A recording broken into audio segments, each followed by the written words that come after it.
আজকের দুপুরের মেনুতে কি কি খেয়েছি সেটা আপনাদের সাথে শেয়ার করছি। হ্যালো এভরিওয়ান, আসসালামু আলাইকুম। প্রথমে আমি নিয়েছি আমার গাছের এতগুলো কাঁচা মরিচ আর ডালের বড়া।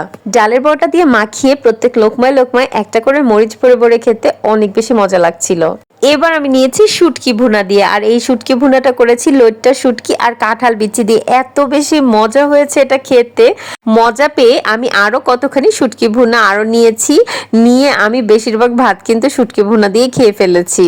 এমন মজার শুটকি ভুনা হলে আর কোনো তরকারি কি লাগে বলুন। এমন মজার শুটকি ভুনা দিয়ে এক প্লেট ভাত কিন্তু তৃপ্তি করে এমনিতেই খেয়ে নেওয়া যায়। এরপর নিয়েছি মুরগির মাংস দিয়ে, আর আজকের মুরগির মাংসটাও একেবারে ভুনা ভুনা করে রান্না করেছি। খেতে অনেক বেশি মজা লেগেছে, মাংসটা অনেক বেশি সফট হয়েছে। আর আজকের প্রত্যেকটা খাবার খেতে কিন্তু অনেক বেশি মজা হয়েছিল, তবে কাঁচামরিচের জন্য কিন্তু টেস্টটা আরো বেশি বেড়ে গিয়েছিল। এবার সবশেষে নিয়েছি ডাল দিয়ে, আর ডালের সাথে কাঁচামরিচটাকে একেবারে ভালো করে ভেঙে ডলে ডলে তারপরে খেয়েছি।